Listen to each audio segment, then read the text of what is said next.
I am the head of education at Sound and Music.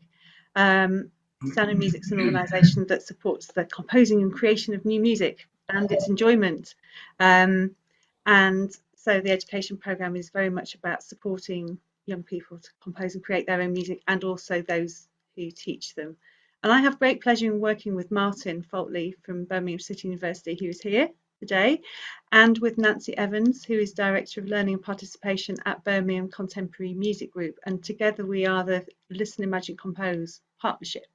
So we've been working together almost for a decade now. And this is the first of a series of 6 events we're going to do over Zoom, 1 a month, exploring how composing is taught and learned, especially in secondary schools and especially with young people of that secondary age.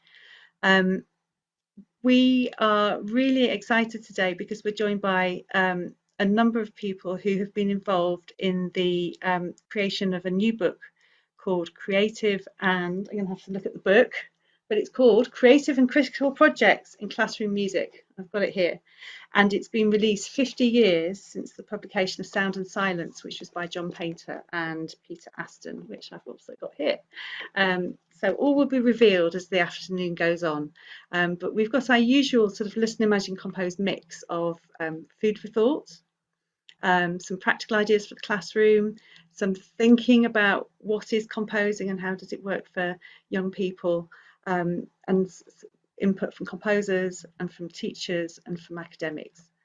So without any further ado, I'm going to hand over first to Martin, who is going to give us some food for thought for the day, and then we'll launch into this sort of the creative and critical projects bit of the afternoon. So over to Martin. Thank you. Oh, you've disabled screen sharing for me, it says. Okay. Here we go. Does that help? Something's happened. Am I sharing a PowerPoint? Yes. Excellent, good-o. So, hello everybody, welcome. Nice to see you virtually sitting in all the various corners of my screen. I just want to take a few minutes just setting the scene for the session this evening. And I'm very aware that the sorts of things that we're going to be looking at, oh, that was interesting. I didn't want to go straight to the end, are relating to the book that Judith has already waved very rapidly. And I was about to say for those of you who weren't there, but that's probably a bit rude, because who wants to admit to being there 50 years ago? But the music education context of 50 years ago was very, very different from that what it is now. And it's quite important to pick up on the notion of how revolutionary Painter's thinking was. Now, I'm not claiming to have been there 50 years ago because clearly I wasn't, but sadly it wasn't that long after. And I do actually have an autographed copy of Sound and Silence. So that does show you some of the vintage that I've been working in. And the revolutionariness of Painter's thinking certainly had ramifications. And when I was thinking about this, one of the things that I think is important is what was going on. And so I found in another recent book, and in fact, this is by Cormac Lone, who last time we had one of these Listen, Imagine, Compose sessions, he was one of the presenters. He's had a recent book published. And those of you who never met one of these people, the music scene that we're talking about was dominated by the person that Cormac calls the typical post-war local authority music advisor, bearing in mind they were all local authorities at that time, male, dictatorial, boss-like figure who perceived his main role as conductor of the youth orchestra and whose motivation arguably was the prestige that stemmed from that. And that was the context that we were working in, with people who were, bearing in mind it was all local authority, no mats, no whatever was going on, with the person who in many cases thought his job was to conduct the youth orchestra, end of. And that's led to another thing that from the same book by Cormac, he talking about this time, a tension between two different approaches to music education, one that's perceived as traditional, teacher-directed and elitist, and the other which is perceived as creative, child-centered and inclusive. And I think it's really important that picking out that notion from Cormac, because those two differences have in many ways perpetuated and still running. So some questions I'd like you to be bearing in mind throughout today's session are: to what extent do the ways we think about music education nowadays have their origins in painters' work from the 1970s? And then one for you as music educators: what sort of music education do you aspire to offer? And importantly for us, what is the place of composing in this? Because again, really until Painter, and bear in mind the national curriculum came sometime after this, composing wasn't a regular part of classroom music. So those are my few rapid shared thoughts just to set the scene for today. I'm now stopping sharing and handing the controls of the Starship Enterprise back to Judith. Thank you, Martin. Great. So they're great questions, and we might return to some of those when we have some breakouts and discussions later on this afternoon. But before we do that, I'm going to hand next to John Finney. And John has been involved in Listen, Imagine, Compose right from the beginning, and he worked actually with Lizzie Hastings-Clark, who's also going to talk today. But he was one of the academics who was involved in our original action research projects, which I think was in 2012, which is suddenly almost a decade ago. So there you go. But John is also one of the co-authors of the book. So I'm going to hand straight over to John, who's going to tell us some more about it. Well, thank you for the introduction, Judith. I'm going to tell you about really the origin of our new book. Here it is. But mostly, I'm going to tell you something about this book, the original, and perhaps something about the space in between those two publications. So how did our new book come into being? Well, it was over a pint, actually, in 2018, somewhere near King's Cross, that I pointed out to Gary and Chris that 2020 marked 50 years since the publication of Painter and Aston's Sound and Silence. And that would it be good to do something, perhaps a book? All three of us, and perhaps, just perhaps, some here today, are in a sense children of Sound and Silence.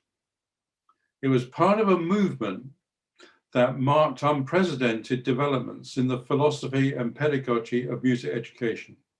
And crucially, it established a focus on the child as artist and composer, that all children can compose, and that this was possible in the general music classroom. This represented an upheaval in thinking about classroom music.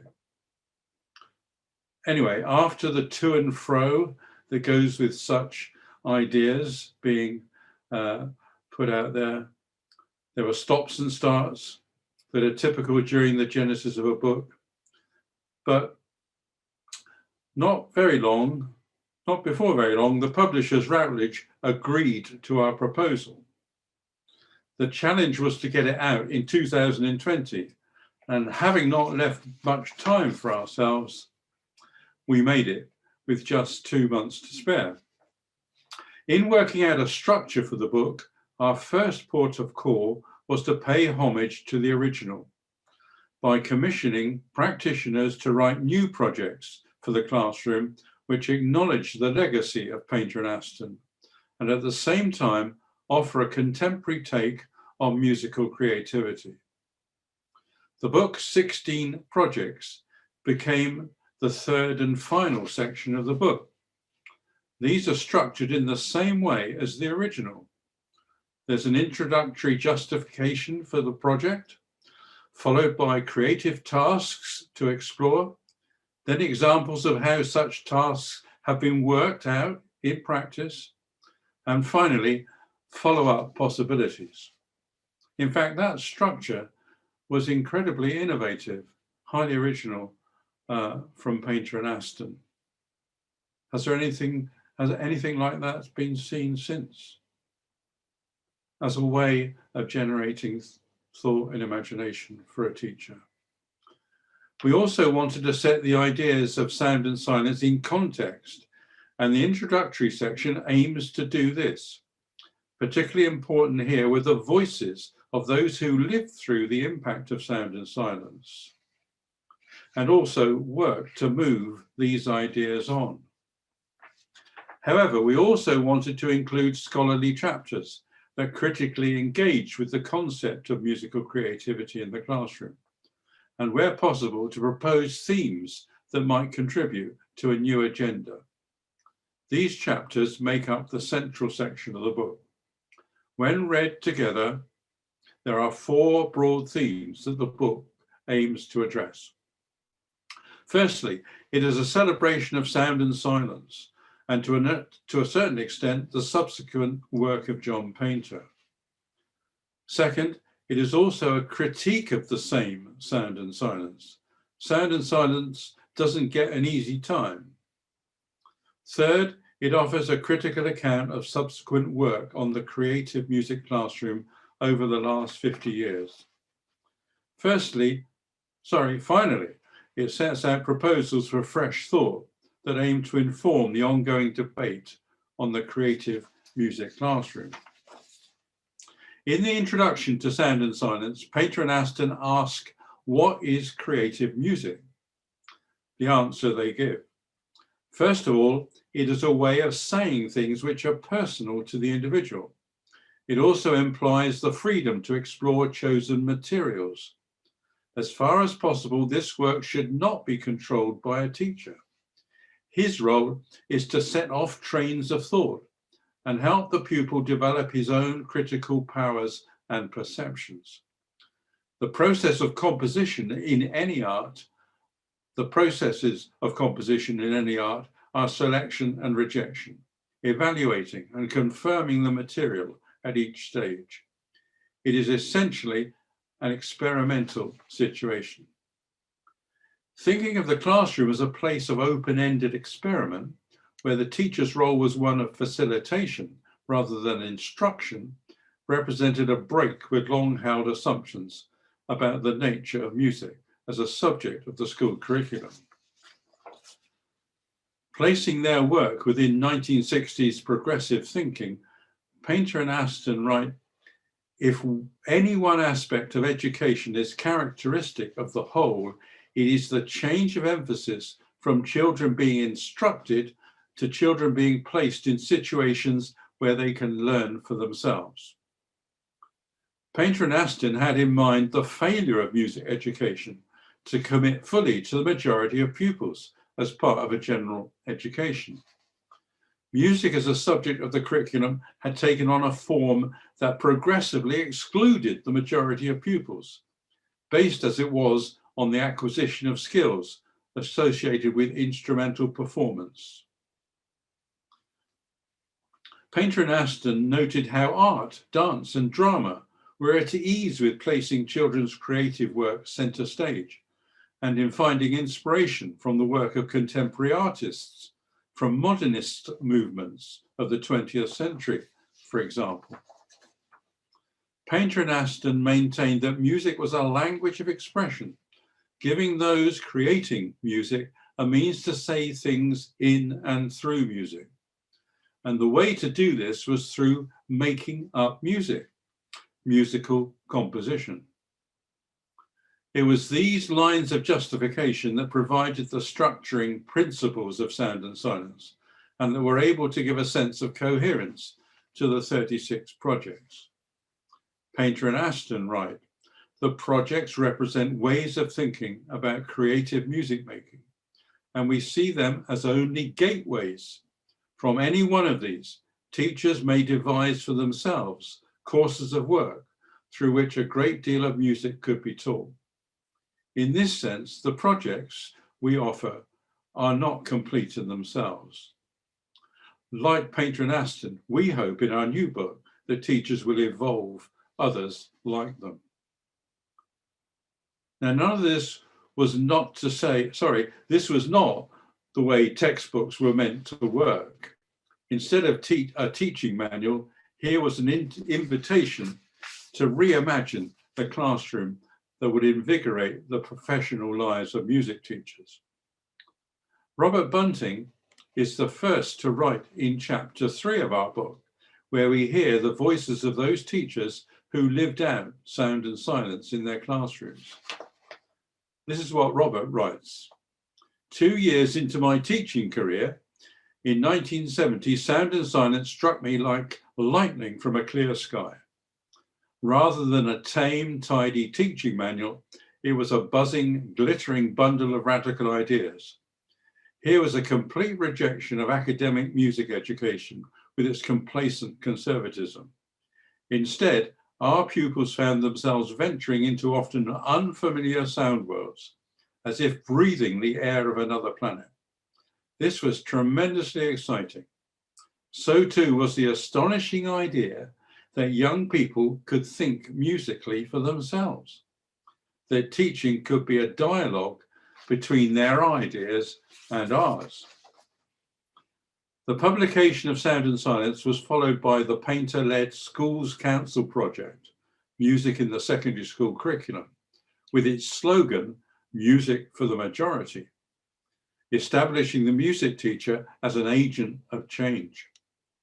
By the 1980s, musical composition was finding a place in examination syllabi, and notably in the new GCSE examination, while establishing a place in the national curriculum for music. However, reaction to the progressive trends of the 1960s have been strong and politically coordinated. In the case of music, attention has been drawn to the disregard for long-established ideas about progression in learning, centered around the acquisition of foundational skills, logically ordered. Progressive trends have been seen as defacing tradition, lowering standards, and undermining discipline. The voice of conservation has in the past 50 years gained in political traction, bringing the very notion of creativity under the spotlight, and in effect, progressively diluting the manifesto of sound and silence. Quite unlike the time of Painter and Aston, much of music educational discourse of the present time is overwhelmed by the shrill voice of public policy, the rampant instrumentalization of schooling, and the scourge of classroom performativity. This leaves restricted space in which to ask questions about the nature and function of music in society and in education, in the way that Sound and Silence was able to do. The introduction to Sound and Silence concludes, we hope teachers will try to release the natural creativity in those they teach, whatever the age and ability of the pupils. Creative experiment is only one small part of music in education, but we believe it is a very important part and one that should not be neglected. That one small part was the cat out of the bag. A fire had been lit and the flame still flickers. Above all else, our publication seeks to view Sound and Silence in a critical light, while keeping in mind the questions posed by Painter and Aston. Why do we teach music anyway? How do we fit into the patterns of education today? These questions relate to the place of classroom music within a general education, one that is neither specialist nor vocational, one where growth in musical understanding is in lockstep with the growth of the musical capabilities of the child. Our book considers music education as a distinctive classroom entity with the potential to open minds freed from the calls for heavily prescribed outcomes and narrow forms of assessment. It considers how such an education can work with the musical imaginations of children and young people by working with their impulses to make music. It is a music education receptive to children and young people's nascent creativity and boundless search for meaning. Thank you. Thank you, John. I really enjoyed that. It's really nice to sort of reflect back, and I haven't quite been around in music education for the whole 50 years, but I was certainly part of the generation that just missed on the introduction of composition to GCSE. So it's sort of fascinating to see how things have changed. You know, even in my lifetime, I come from that older generation who didn't have access to doing composition through my curriculum at school. So it's really interesting to sort of delve back into the past and hear those thoughts. I'm going to hand straight to Lizzie Hastings Clark, who teaches in a secondary school in Hertfordshire. I'm sure you can tell us more about your situation. And I'm going to hand over to Lizzie. Lizzie wrote one of the chapters in the new book, The Creative and Critical Projects, and is going to talk to us about a project that is based in what she's done in her classroom. So over to Lizzie. Thank you. Okay, yes, I'm Lizzie. I teach in a Sir John Laws School in Harpenden. I've been there for about 10 years, and before then I was in quite a different school in Cheshunt in Hertfordshire before then.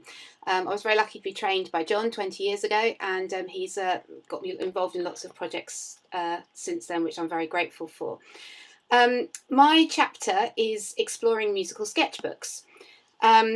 And some of the things that John has just reminded me of from the original Sound and Silence have really struck a chord and are really very relevant to my project.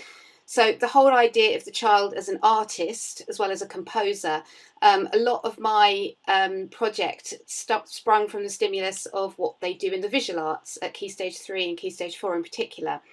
The idea that work should be independent of the teacher is very relevant, and this whole thing that the teacher sets off a train of thought, which is certainly what my project endeavours to do. And this definite, very passionate thing that it is an open-ended experimentation.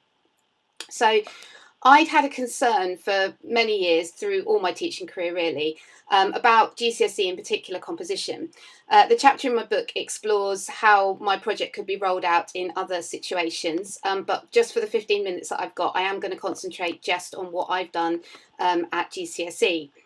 So I was very concerned that students at GCSE, in too many situations, we run out of time because we're trying to teach so much content, and we get such a level of disparity between our classes that we end up literally telling them to sit down and compose despite each effort. And I was finding that every year, despite my very best efforts with me and my colleagues, that we still ended up, quick, we need to start this now, you need to sit down and you need to do it.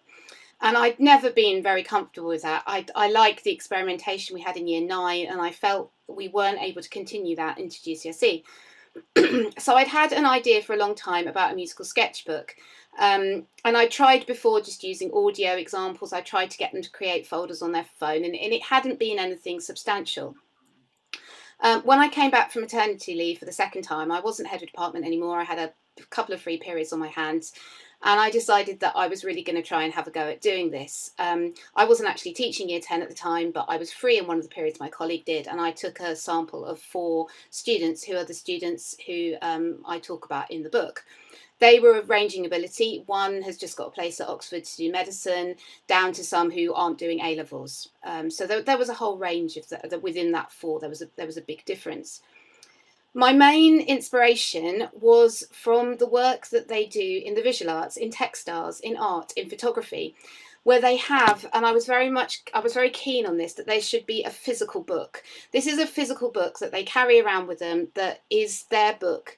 And in it, you know, it's absolutely beautiful, but it's a chance for experimentation. It's a chance for them to explore other artists and to have all this information in front of them to draw on and to experiment. And I was very keen that I wanted to create some form of musical doodling book, basically, that was free from formal assessment. And I very much kept to that. I comment on their work. I check that they've done it. I make suggestions. We share the work a lot. Quite often at the start of the lesson, we would spend 5 minutes sharing our sketchbooks. But it is never formally marked. And that's really important. So when I was researching all this, when I started getting interesting, I went down to the visual arts, I had a look, just simple things struck me, like they had a whole page in textiles of different stitches. And I thought, right, we could have a whole page of starting intervals, for example, of melodies, of very simple chord sequences, of anything. We don't seem to create our own resource like this, which is individual to the child as an artist. So I got 4 proper sketchbooks, whatever size that is, that they use in textiles, and I started with the students. And I explained to them very much that this was their own personal space. They would be set homework to have time to do it, but that they should contribute to it whenever they wanted. The other very important thing was that they were to understand that nothing was in isolation, that music was never in isolation. It was all around us, and that they should take every opportunity to get ideas from things around us. And that composing is not about sitting down and doing your half an hour of trying to drastically do something on Sibelius. And I really wanted to get away from this. I made it very clear to the weaker ones who were worried about notation that this was not about formal notation. It was about scribbling down of ideas, and the weaker ones in particular did very much benefit from using their phone as well. So I had a guitarist who often would scribble down some notes. She loved sticking in pictures about what she'd been inspired by or writing things. And then on her phone, she'd pluck away at her guitar and she'd have excuse me, she'd have some little ideas that would go with her sketchbook, and that was really important. So I did this with these 4, and it went quite well, and we explored a whole range of things. What it then meant was when the 4 of them sat down to do their formal assessment, start their formal assessment piece in year 11, they had a collection of ideas. And in fact, the teacher, it wasn't my class, but the teacher who then had the class often used that. And if they were stuck, they were told to go back to their sketchbook, to see an idea they had in their sketchbook, to go away and almost wander outside and see what they could hear, type of thing, that type of thing, come down, write it in their sketchbook, and try and almost reset their mind, apart from anything, to be more open to composition. The only lady I could find who exactly got me on this was a lady called Petra Vergunst, who I've quoted in the book quite a lot. But she was an artist as well as a musician, and she talked about a book of inspiration. And, you know, whilst for some your average year 11 that might be pushing it a bit far, it's certainly been a safe place of creation. Now, that happened 2 years ago when I started with year 10. And then when I had my own class in year 10, we sort of did our normal syllabus to begin with. And then I decided, as I was taking over on a maternity just before lockdown, that we'd try this properly again. So the current year 11 now have a whole sketchbook that they started. And what actually happened was 4 weeks into us doing the sketchbook, and we'd share it at the start of each lesson, and we'd do some very sort of random stimulus that I'd give them. Lockdown happened. So what then happened was that we used our program Seesaw.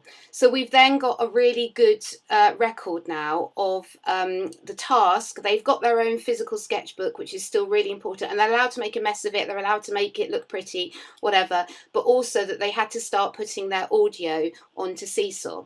So just for the last 5 minutes, I just wanted to show you some of the most recent examples, and my year 10s are now doing as well. So what I'm quite chuffed about, obviously, from what I actually managed to get in the book, this project has now run another year, and it's running in a much more fluid way, and their sketchbook tasks are very much part of their weekly work. The other thing to point out is they are never asked to compose a whole piece, ever. They are asked to compose fragments, and this is really important. They are little musical sketches. And I've used the analogy of sort of like splattering of paint. It's that idea. It's that bit of stitch there, that bit of that almost like textural, sensual feel that you get in a textiles sketchbook. That's what I was going for in a sort of audio musical type way. And they are only ever supposed to create fragments. So these are only ever supposed to be short tasks, which is also really important. They know they're never going to be formally assessed on them. They know they've got to do them. They know that they'll be shared. They know that I will comment on them. But they also know now, especially with what's happened in lockdown and everything, they've had some starting points for year 11, and they've continued to grow in their sketchbook. So I've just got a few examples. I started to begin with giving them quite sort of random stimuli, such as literally a sound around their house. So this was one of the early weeks. These children are currently in year 11, and this girl chose a grandfather clock in her house. So that's just her little, excuse me, I've got a frog in my throat. This is just her little bit of sketchbook. She managed to notate out the basic notes of the grandfather clock, and she puts a picture of it in that I haven't got, that she talks about as well. And then she had a go also then at harmonizing it, but obviously for weaker people, just notating the grandfather clock and thinking what they could do with that would be great. I'm hoping you might be able to hear this.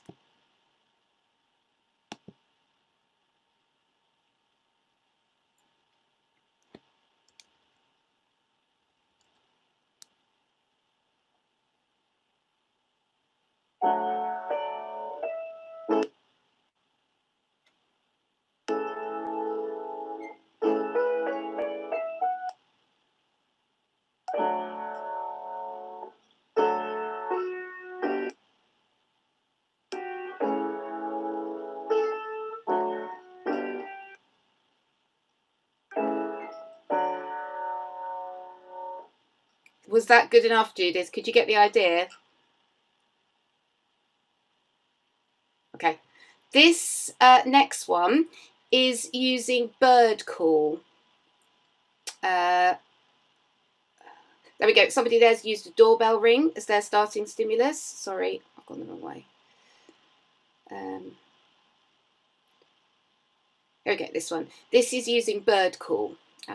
This one looks like that. This is quite an able pupil, admittedly, but she did this on Sibelius, and this is bird call.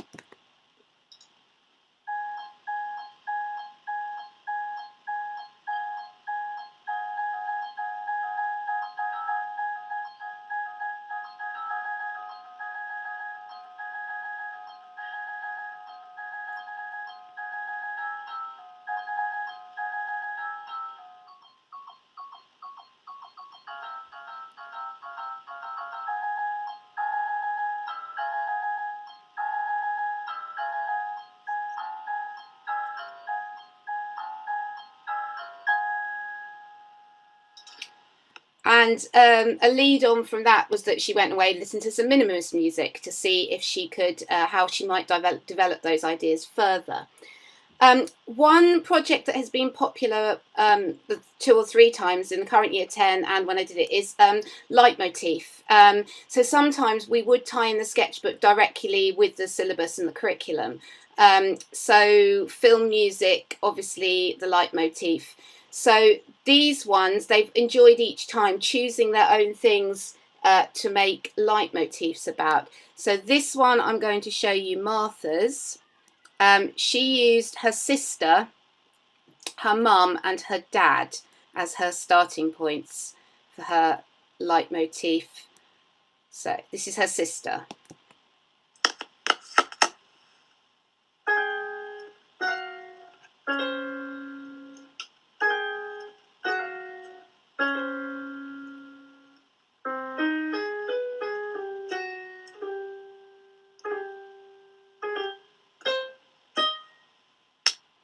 And she explains in her sketchbook that that's her sister in a bad mood. This is her dad.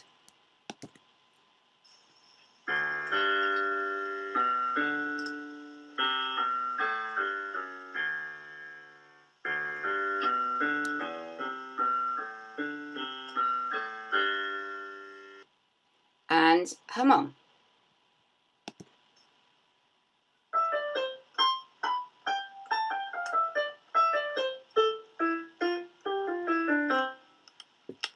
Now, she in year 11 has gone on to, she's actually a viola player, and she's went on to try and write a string quartet. And she used some of these ideas, that's her work there, she used some of these ideas as initial starting points for some parts of her melody for her string quartet. The other one I'm going to show you, excuse me, I'm so sorry. The other one I'm going to show you is Freya. Now, Freya is quite weak. She's a guitarist with a nice voice, and but struggles sort of with any sort of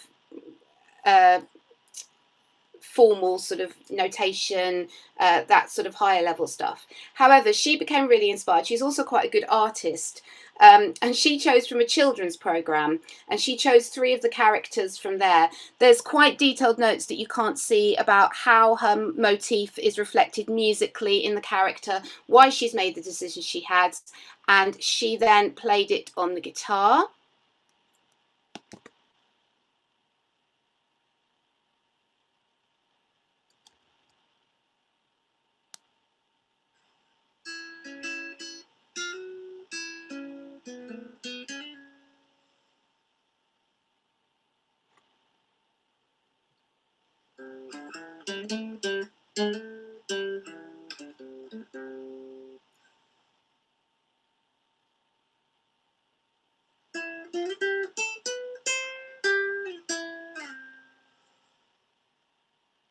Okay, and the first one of those, again, she used as a section of her composition as well. I realise I'm running out of time. I just wanted to show you one more where this is Daisy, who's a violinist, and this was a week, we had sort of some abstract weeks where it was find a photo, find a random sound source, that type of thing. But one week we tied it directly into world music, the rhythms of the world in OCR, and they had to write a raga.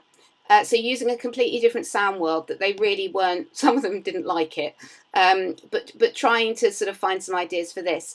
And Daisy, completely by her own, she also decided to sit down and try and play her violin in a raga type idea.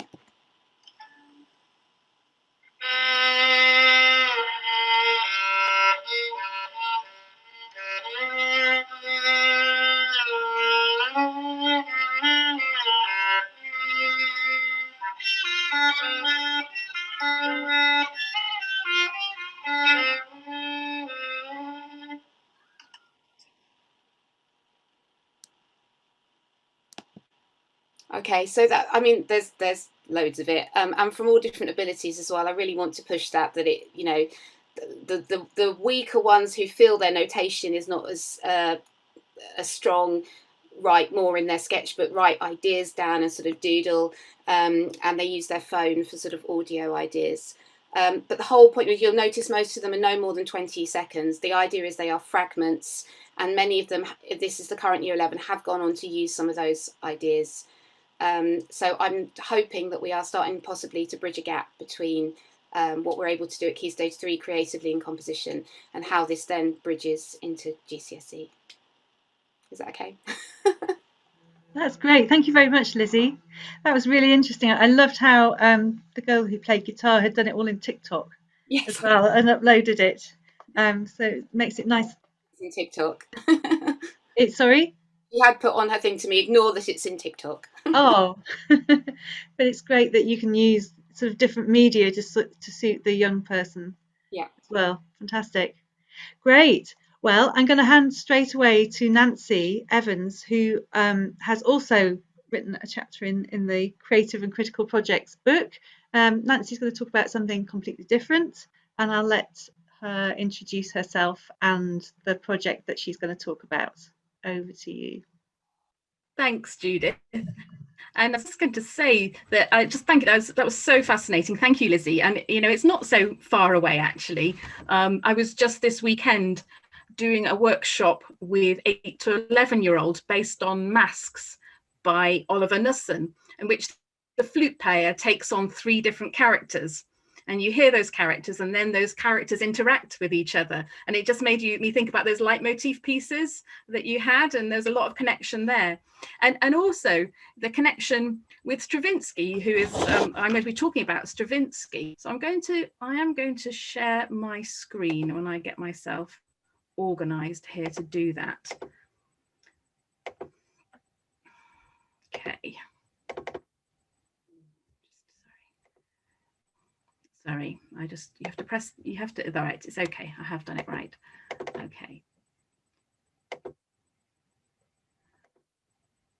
And I just thought also that this quote from Stravinsky also fitted in so well with your discussion about notebooks and that gift of observation and finding things around you, whether it's the grandfather clock or the washing machine, whatever it is. And I think that's one of the things I love about Stravinsky and why I've done so much around his music. He offers also, as well as his scores and the recordings of his music, he writes so beautifully about what he does too. And the piece that I chose to do my project in the Creative and Critical Projects book was Eccentric, which was a name given later on to the second movement of 3 pieces for string quartet by Stravinsky. And right, so I was going to. Well, I'm just thinking about how to do this in the best way. I'm going to do it like this, right?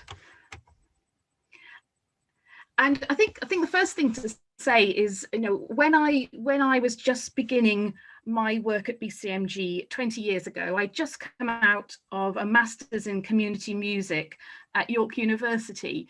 That was led by Bruce Cole, who was a composer who had studied with Harrison Birtwistle. So there was, even for me then, there was a real emphasis on the use of contemporary music as a stimulus for young people's own composing. And when I received the John Painter book, Sound and Silence, was on the reading list, and it suddenly brought sort of different worlds for me to get together. And since then, I've worked at Birmingham Contemporary Music Group as their director of learning and participation for now 20 years. And a big part of my job has been using existing music as a stimulus for young people's composing. And of course, John was just talking about John Painter encouraging this music to be created as a sort of dialogue between the teacher and the pupil.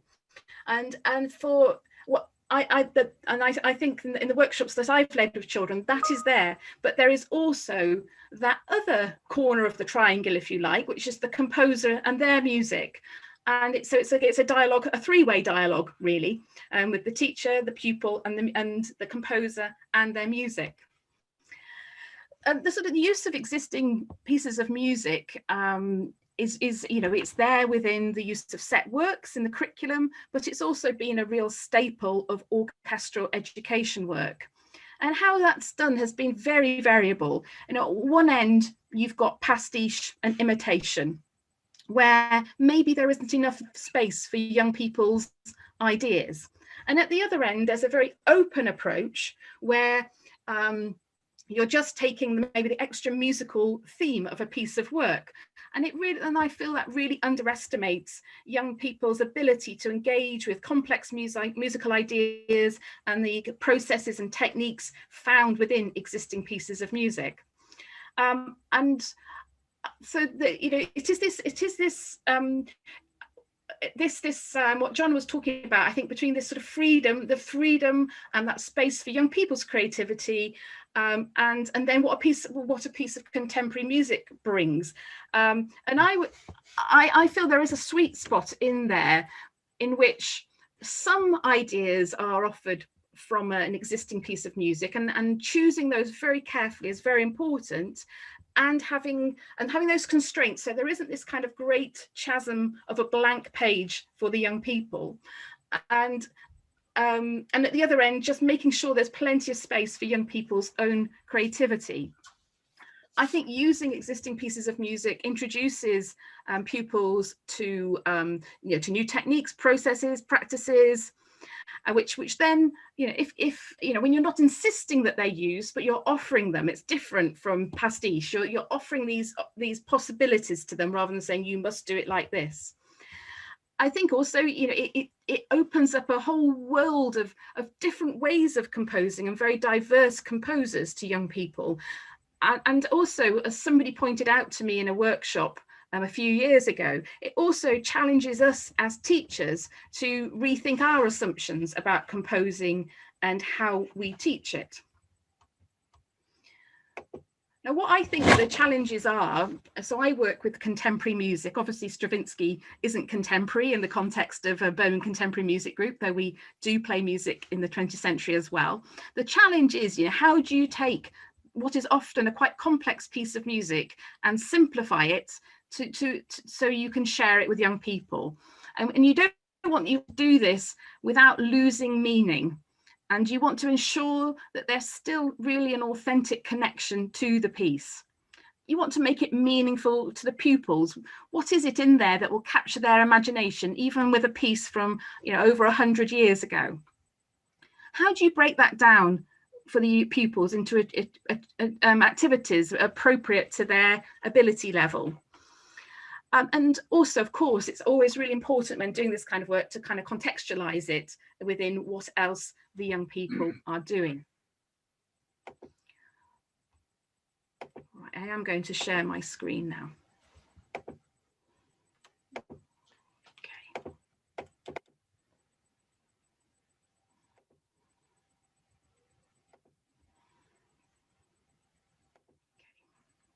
So why Eccentric by Stravinsky?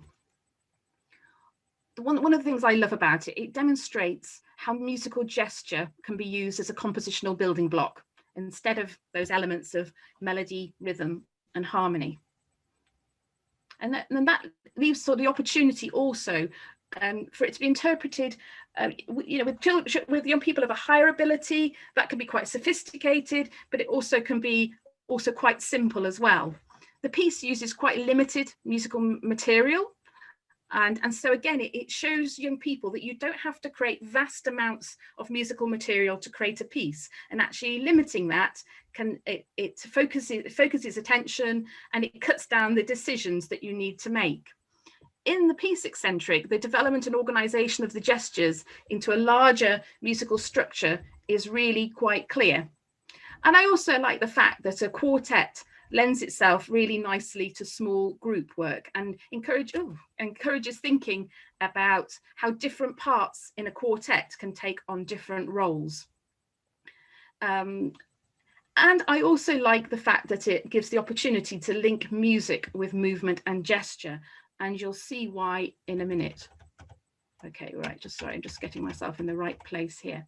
Okay, so the piece, the second movement, was inspired by the music hall performer Little Tich and his Big Boots routine. It was composed in 1914, just before the First World War, and not long after his big ballets, Firebird, Petrushka, and Rite of Spring. And it's really not a string quartet in a traditional sense. Each movement explores very different ideas. And I love the fact that it really exposes the bare bones of Stravinsky's composing process. So I'm going to share with you Little Tich. And this is the music hall performer that inspired Stravinsky.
I am going to stop it there because we were limited with time. And this in a minute, I'm going to share with you the actual second movement. And Stravinsky says very clearly that it was the jerky movements of the clown that inspired the second movement. And as you listen, I want you to, because we're going to do there's a bit of homework composing that I'm going to set you. So we're using, this is going to be the sort of starting point for that. And I want you to kind of notice how the piece is constructed. The score appears as we go through the video. Let me get it set up.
So you get the idea. And I've actually got, because I'm making another resource for this, I've actually got BCMG learning assistant and very fine violinist Maya to share the gestures which form the basis of the piece. So let's do this. Okay. The first one is the opening loud slide down.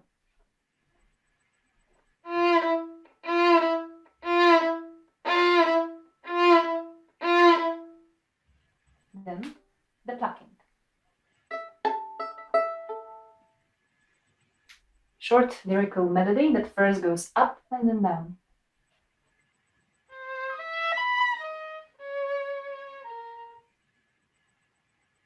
Now the loud dramatic steps with grace notes. And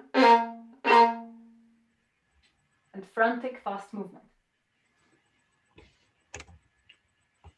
Sorry about that. Don't know what happened at the end there.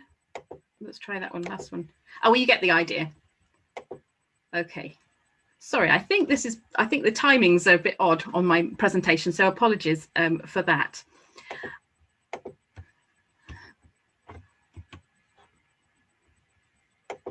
So the idea, so in the book, people are invited to create their own clown-like gestures and to turn these into musical ideas. And so Judith invited me to create a little bit of homework for you. So the idea was to use this particular project as a little bit of composing homework. If you want to, you can do it, and we can share it back next time, however you like. The idea is to create your own 4 clown-like gestures, to turn them into musical gestures, and then to create a visual representation of those as a graphic score. And if you want, you could try it out with your pupils, or you can have a go at it yourself. So that's the first part of the task. For example, is it just me, or is it really hard to just jump between your PowerPoint and talking to people? I find it really unnerving, so apologies for that. I will send everybody this so you can see what the homework is. And here's my little version of that. So I've got juggling, somebody on a unicycle, a clown tripping over, and a honky nose.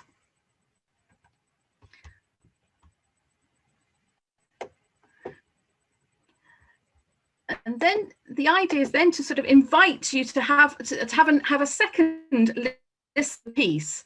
As you listen to it, to notice how the gestures are structured and developed. Right. And I think, hang on, right. I think, and then the second part of that composing task is to compose either a solo piece or a quartet using your those musical gestures. And thinking about how Stravinsky used his gestures. I think if you went back and listened, you'd hear how he extended particular ideas. He changed the register of some of the ideas. There was a lot of use of repetition, and in very Stravinsky style, the juxtaposition of very contrasting material. And I'd invite you to create a graphic score using your graphic, your visual representations that you've made. And of course, when doing it with young people, there'd be a lot of trying out, performing, refining and evaluating, and thinking about what guided the structuring and how decisions were made. If you do want to have a quartet idea, and of course you haven't got 4 people in your house to do this, you could use something like an Audacity software to play around with your musical ideas. This question is something that I've been really fascinated across my entire career at working at BCMG, and spent some time also with Martin and also his colleague Victoria at BCU in investigating the practice at Music Maze, which is where I mostly do the experimentation around using existing pieces of music for composing with young people. And it is, how does the use of constraints as provided by an existing piece support their musical creativity, but also the development of their composing skills? And I've also been playing around with this diagram, which I will share with you, to try and sort of explore this idea. Just one moment. Here we go. And then I think, Nancy, we are going to have to wrap up because we're running out of time. Oh, I'm sorry. Yeah. Okay. Just really quickly, yes. This idea about where on the spectrum does this particular composing brief sit between very tightly framed and very loosely framed, and then to invite you to think about what the implications are there in terms of those areas: pupil ownership, control of the outcomes, creativity, risk experimentation, pupil support. What I mean that is, how do they feel about the implicit engagements as much as anything else, about learning style and the managing the task and the class and how that works. So I will finish there with those questions, and apologies if I've gone slightly over my time. Sorry about that. Thank you, Nancy. And we can share Nancy's PowerPoint on the Listen, Imagine, Compose website, so that those questions and things to consider at the end, so that you can have a bit more time with them. And I'm guessing that in your PowerPoint, Nancy, there are things like links to the piece with the score that you shared with us, and a link to the video of Little Titch as well. That was great. Thank you very much. And it's a really rich subject, and very hard to do justice to it in the time that we gave you. Sorry. I'll do it in 15 minutes. Yeah, great. So we're actually going to take a short break. 2 hours in a Zoom call is a long time. So I'm just looking at my notes. If we take a break for about 7 minutes so that we're back and ready to go at 5:10, that will be perfect. And if you're looking for something to do, Bex, who's also a secondary music teacher, is going to talk to us after the break. She has actually given me links to 3 very short videos that you might want to watch in advance of her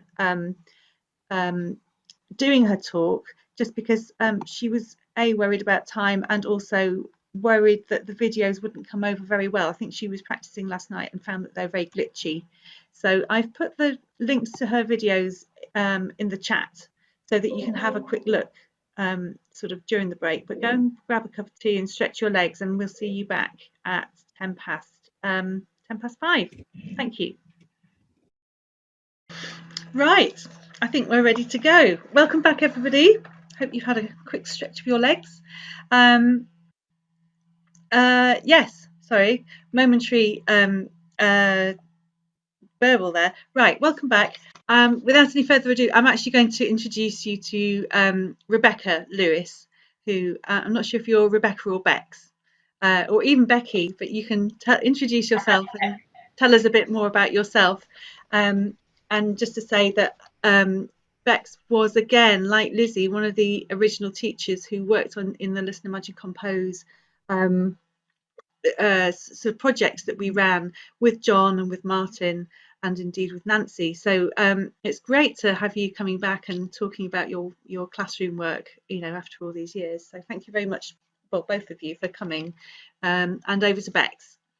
Awesome. I'm just going to try and share my screen. Hopefully it works. Can somebody let me know you can see it? That's good. Awesome. Okay, so thank you very much for allowing me to come and speak today. I'm Bex Lewis. As you say, I'm a secondary school music teacher working in Cambridge. I also had the massive privilege of being taught by John on the PGCE course and undergrad course. And I work in a set of schools that have just become rebranded as the Cambridge Cluster of United Learning. So I work across 3 secondary schools. They're all state schools. There's about 400 to 600 students on each campus or in each school. And I would say the general intake is quite a diverse one. The demographic is very wide. And for the 2 main schools that I teach in, the students haven't particularly had any exposure to formal music life experience outside of school. I'm probably going to talk really, really fast and get through this as quickly as I can because there's so much to share. So apologies if it's a bit frantic. So obviously, my project in the book was making music for a space. And I think as teachers, when we think of space, we perhaps think of our music rooms and maybe the 1 or 2 practice rooms that we've got. And maybe we think of them as a bit of a labor of love. We spend ages trying to make them look beautiful, make them feel like inspiring spaces, but perhaps in reality, they might feel a bit tired to us. They might feel the wrong shape, too small, ceiling might be in the wrong place. We might be sat next to an English department who keep complaining about the noise. I think there are potentially all sorts of restrictions and limits within that music classroom, within the physical space. And the other way we can look at space maybe is music's place within the timetable. And then if you focus in a bit more, the place of composition and performance in every lesson and how we make that happen and what the restraints are on that, what boxes we've got to tick. And all of that just might feel a little bit like too much in terms of the space that we don't have. And the things that we maybe want to do as teachers, we feel we can't because of restrictions on that space.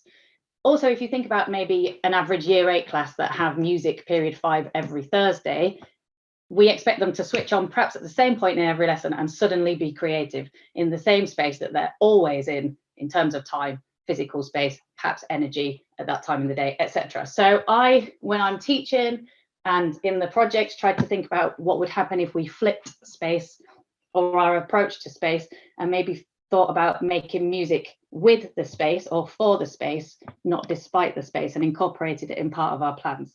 And I apologize if my cat appears on the screen, like she's trying to do right now. So one of the things that we always try to do, I belong to a create faculty, so dance, drama, music, art and technology, and we work quite closely together and do lots of collaboration.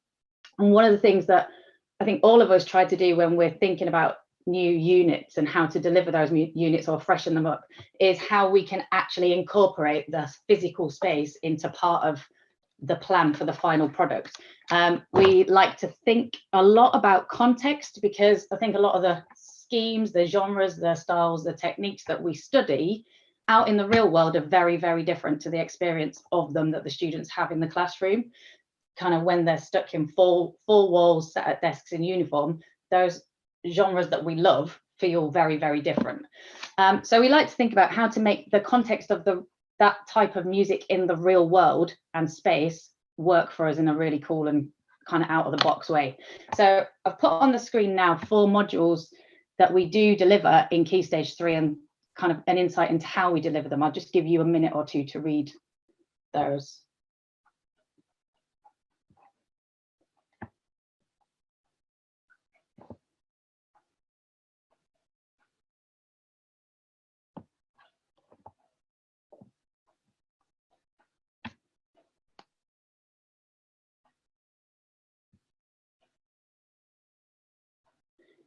So obviously all of those things, all of those modules can take place in the music classroom, and those really exciting end of unit assignments, as we call them, can take place in that way if we give time to rearrange in the space, to decorate in the space, to getting the kids to come in costume with props, etc.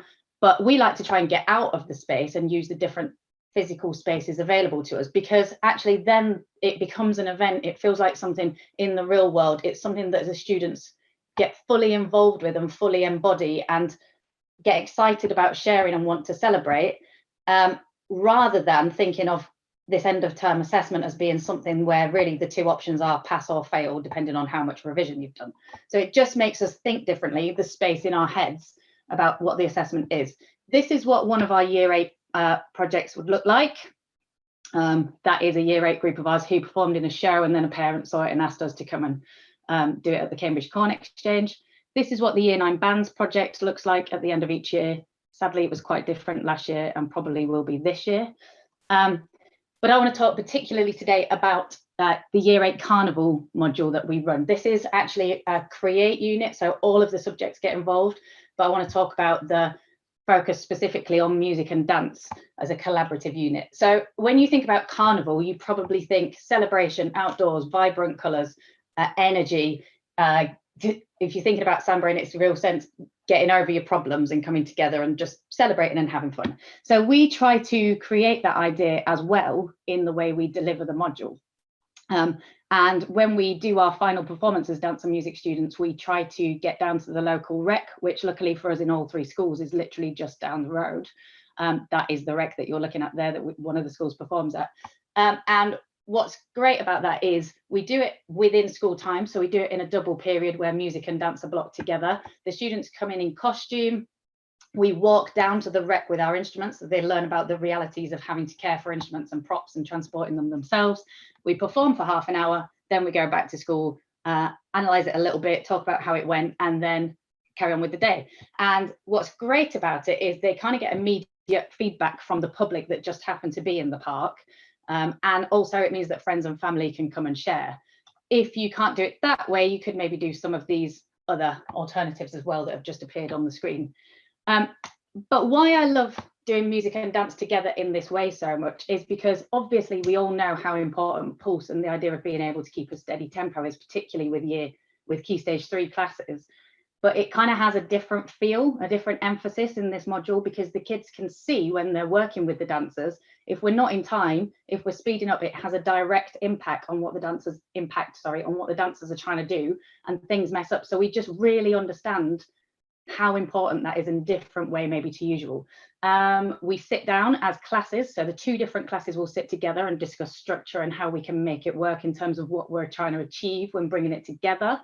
But also the music students have studied dance and vice versa, so we can just have that discussion usefully as one class as well. I'm sure we all do the same, and we all try and get student leaders up to have a go at leading ensembles. This kind of takes it on a different meaning as well when you've got a dance unit with you. If you get that call, that transition, that break in slightly the wrong place, it messes up the phrasing for the dancers. And then it's quite interesting, because that obviously does happen. It's quite interesting watching the dancers then trying to make musical decisions, and also the leader trying to work out if they can fix what they've done wrong. And it's just a really interesting way of working. And obviously the level of energy that each group of performers brings has a direct impact on the other group, and then they just keep sparking off each other. I like the way we use the physical space in this module. So as musicians, we start in the music room in the very small space with the 32 of them all drumming. That has an impact obviously on how that sounds, how that feels when we're drumming together.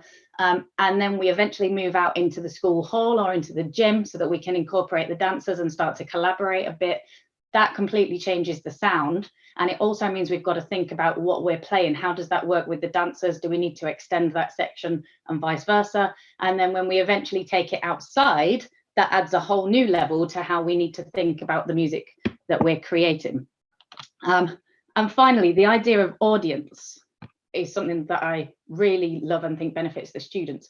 At the minute in the world, it's all about, in education at the minute anyway, it's all about low stakes quizzing and lots of it.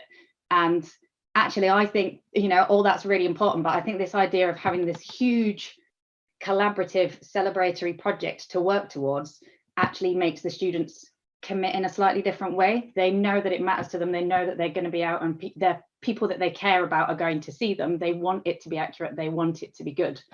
The fact that there's also an audience there means that we have to try and maintain their interest, which then sparks nice discussions about how compositions can keep interest.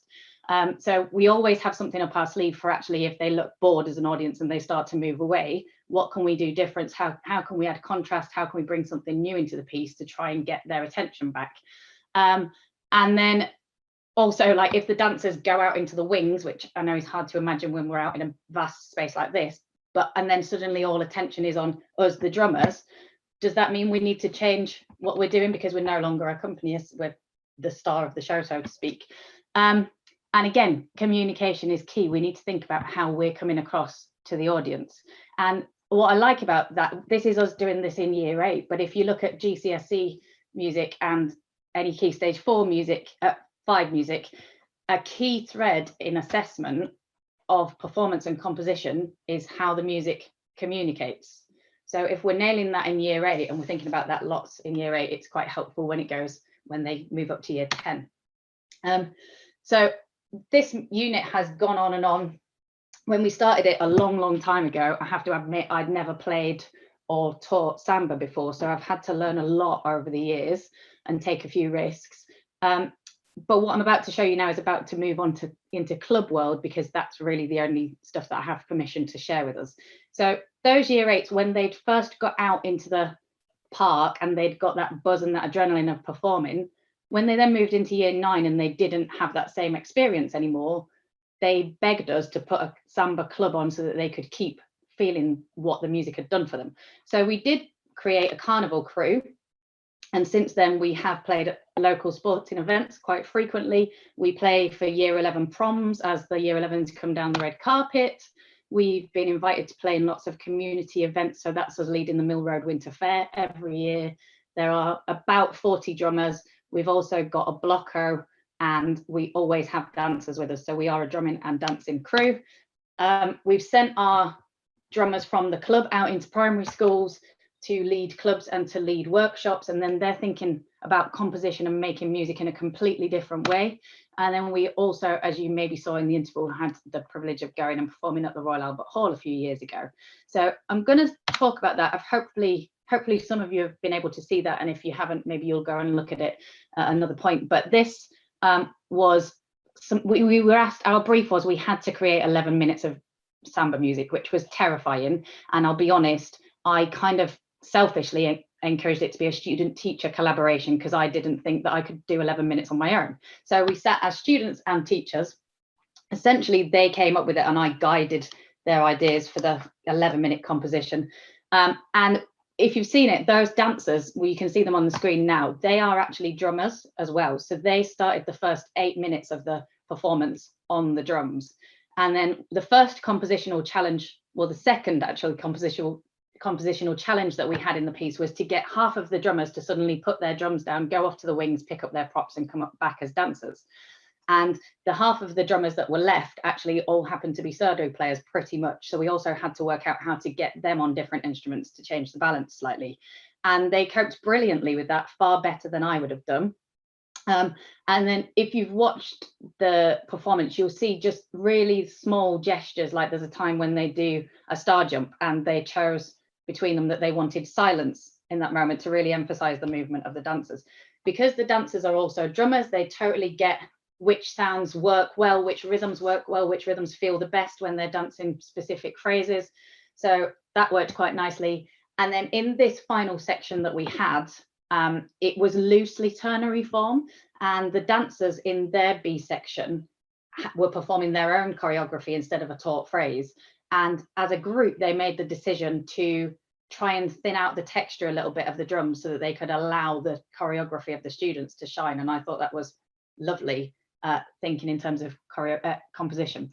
And then the final A section, when it finally comes back, they wanted to shorten the length of each rhythm that we played in order to build tension towards the end of the piece. And they also wanted to incorporate every single rhythm we played in the whole piece. So it was a bit mad, but it worked quite well. And then we're nearly at the end. Then we keep going with the Carnival Crew, and a couple of years later we're where we are today, and we've lost some year 11s as they've gone on to other schools, and we've brought up new students, but they're quite obsessed with watching themselves back, partly just because they're very vain, but also because they really like to see whether it was good or bad and how they can keep things fresh. So once we'd watched the Royal Albert Hall video, they responded in the ways that you can see in the yellow box on the screen. So they really liked it, but those were their observations. So the start of the club rehearsal that night was, right, okay, well, let's send you away in little groups and see what you would rather it sound like. Go away, come up with something, come back. And the group that we saw in the second video, the small group that's on the screen now, one of them had found some castanets at the start of the rehearsal and just really loved them. They hadn't played them before. They liked the sound. They thought it was unusual. They tried to find similarly unusual for them sounds and created the little idea of the kind of piece that you've got in the chat at the minute. They also know that our school audience, wherever we are, the parents, they're a great audience. They get involved, they're interactive, and they have a real sense of humor. So there's that moment when all the layers pull out and you're just left with a 1 bar of a castanet solo, and then the layers drop back in again. And when we did that for real as a performance, they really hammed that up and got a big laugh from the audience. So they were thinking about the audience in the composition.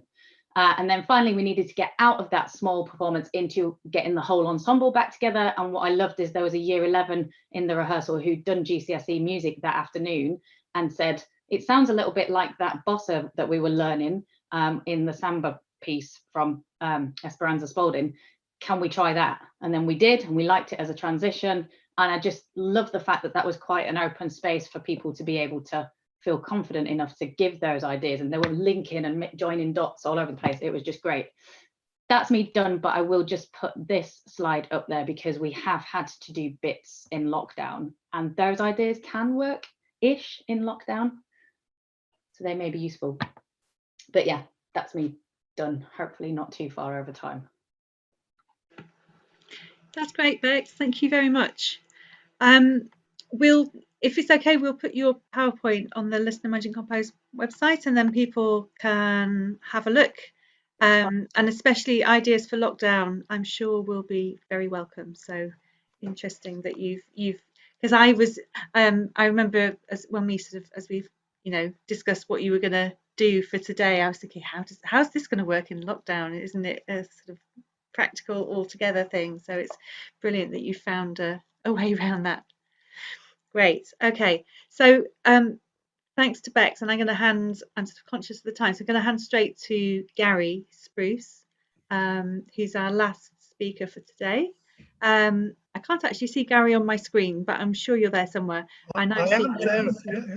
Great. I'm going to hand straight over to Gary, who we're going to return. Having sort of thought about all these practical manifestations, we're going to go back to creative and critical projects in classroom music and think a bit further about the relevance of this work in music education today. So over to Gary. Hi, good afternoon, everyone.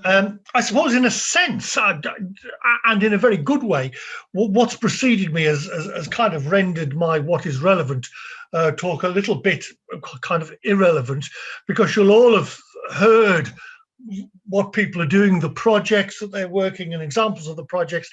And in the spirit of the book, you'll have started to make connections about the relevance for your particular classrooms and the children that you work with.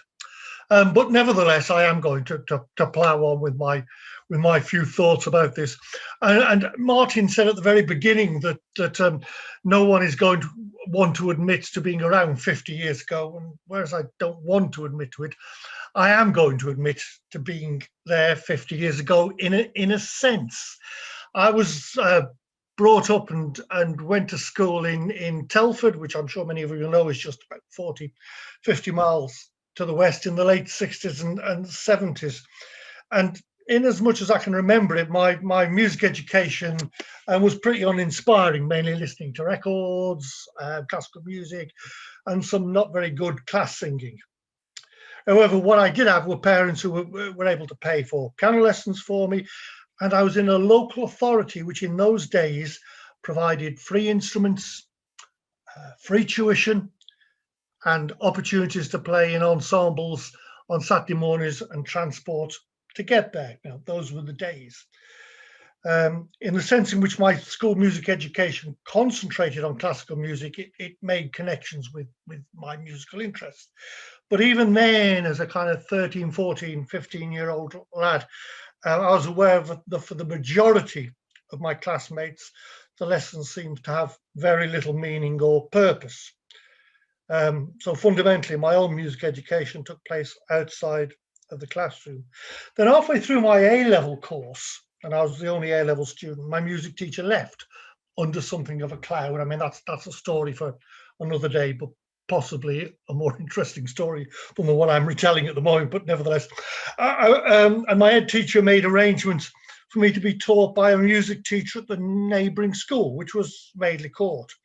And Madeley Court was a new school, a progressive school in the days that term wasn't used in a pejorative way, which put music and the arts at the centre of its approach to education. And I duly arrived for my first music lesson rather early and was invited to sit at the back of the classroom whilst the teacher, Grenville Hancocks, led a lesson with a lower school class.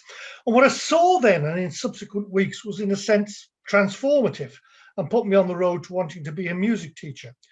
Rather than children sitting in rows as I'd experienced, and they were working in groups, composing, performing, and talking about their music making with each other.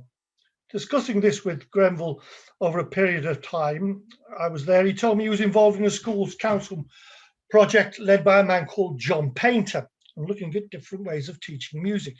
Didn't mean much to me then, but what I could see were children engaged with and enjoying music lessons in ways that I or my peers never had. So in a sense, critical and creative projects has this kind of Janus-like quality. And part of its relevance is that it looks back to the work of John Painter, and through celebrating and critically reflecting on sound and silence, whilst at the same time looking forward to consider what those ideas and the ideas that have developed since have to offer contemporary classroom music education. So in as much as sound and silence in the 70s represented the possibility of new ways of working for music teachers, so the present book considers just might how a reimagining and reworking of these ideas 50 years on might offer new possibilities for music educators both in and beyond schools. However, as many noted, the educational world into which sound and silence was born is very different from the music education world of today. In the 70s, teachers had much more agency to experiment and try out different approaches without feeling they were, as Lucy Green writes in her chapter, under surveillance from the government or inspectorate or a head teacher in ways that they were to feel after the introduction of the national curriculum. On the other hand, the pedagogies of music and the dominance of Western classical music was much less questioned in the 70s. This sense of surveillance has increased significantly over the last 10 years, I feel. In a recent article about the policy and practice of music education, John Savage writes how music teachers increasingly experience feelings of reluctant compliance. I don't know how much this applies to you, as they are compelled not only to comply with things they may not believe in, but also find themselves conscripted as standard bearers for ideologies that are imposed upon them, which are often at odds with their lived experiences and beliefs as musicians. Such ideologies include those which seek to promote arguably narrow conceptions of, for example, musical knowledge, what musical knowledge is, what we're trying to teach them, and of what it is to be a child and of childhood. And in a sense, you know, maybe as music educators, we've been complicit in this through this kind of obsession with advocating for music in terms of its perceived benefits around numeracy and literacy and so on. And we've paid perhaps too little attention to the purposes of music education, and particularly the purposes of classroom music education. The American music education, Wayne Bowman notes how these kind of what he describes as advocacy narratives often fail to distinguish between musical engagement, in other words, just, in inverted commas, doing music, and music education, and even less between music education and musical training. Thus, actually, advocacy makes it even more difficult to argue for the importance of music education in the classroom. And this tendency continues even today. I mean, we have this kind of desire to look for the alchemy of music education, and at the moment, that's kind of manifesting itself in a kind of mental health. You know, we can address mental health issues for music education at the moment, perhaps not looking at actually how music and music education can cause mental health issues. Just one example, I think. What then might the book have to offer to music education, and particularly school music education? Well, I think three things. Firstly, it seeks to reaffirm really the centrality of music making as the primary means by which children demonstrate musical knowledge and understanding. Second thing is that it articulates the centrality of the role of the music teacher and music teacher in the unique circumstances of their individual classroom, and in what John Finney describes as the adventurous conversations between teacher, pupil, and what is being learned. The projects don't provide, deliberately so, fully worked out lessons. They provide frameworks or gateways for teachers to devise work appropriate to their own context and as a means of evolving their own practice in the classroom. So the agentic capacities of teachers are foregrounded rather than the idea of curriculum being imposed upon them. Thirdly, and again with a focus on teacher agency, the book similarly offers gateways into the discourses, the conversations and the debates about music education, as these are the means by which we obtain power and influence. Many, if not all, of the chapters seek to make visible and then disrupt and challenge dominant conceptions of what the relationships between knowledge and the teacher and the pupil that are promoted in official discourses, what John referred to as the clamour of discourses, or the shrill noise of policy, I think, which John described as early. And subject to particular scrutiny in the book are the ideologies around creativity. All the chapters try to kind of deconstruct and think about what we mean by that. And particularly challenged is the notion of creativity as the kind of possessed simply by special individuals, the kind of romantic conception of creativity, the lone composer working in the garret producing great works, but rather as something which everyone can do and which is participatory. We see a lot of it, particularly in was it Bex's, maybe not Bex, the last presentation there, where we were looking at children working together being creative. And finally, the book tries to look at the kind of nature and purpose of childhood and being a child, challenging the idea of a kind of childhood as reflecting a primitivism to civilization of humankind, and looking upon it as a particular place in time and a particular place of importance. And Jung, in a chapter, describes music education as a balancing act between providing for all children to be musical and to become musical. So Jung makes a compelling argument for close attention being paid to young children's music making. So it's given a value in itself. So to pick up another quote by John, but the child is no longer constructed as immature, dependent and without agency, but is in need of respect and recognition as a potential agent in their own being. In other words, respect given to their music making. So the projects in particular offer sites for the unique working outs of the relationship, not only between being musical and becoming musical, but a different form of relationship between the teacher, the child, and what there is to learn musically. So the projects and hopefully the chapters hopefully offer some both innovation and challenge for teacher and pupil, as well as causing us to reflect on the nature of music, on the nature of what musical learning is, of what musical knowledge is, and of what childhood music making is within that. So thanks very much. Thank you, Gary. Fantastic. So I think that we have some real food for thought there. And I think we have 15 minutes now where we can actually go into some breakout groups and have a bit of discussion, because there's been a lot of sitting and listening. So I'm going to randomly put people into breakout groups. How many have we got? We've got about, I think if we have 4 groups, that's probably about the right number. And hopefully, yes, okay. So everybody's going to be invited to join a group. Do join them. And I'm going to ask Martin to post the questions that he posed at the beginning in the chat box. Oh, here we go, right on cue. So here are some questions that you can discuss in the group.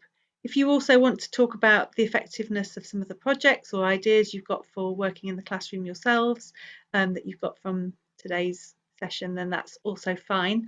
It would be lovely to hear back from each group at the end, maybe 1 or 2 key points of discussion from each group. So as you're discussing, please make sure that somebody at least is keeping notes and prepared to speak very briefly at the end of the session. So go and enjoy some breakout rooms. I will see you soon. Great, welcome back everybody. I wonder if anybody has any sort of key thoughts or points that they would like to draw from the groups that they were in. Is there anybody from group 1 who would like to speak? I just recap really briefly. I think we were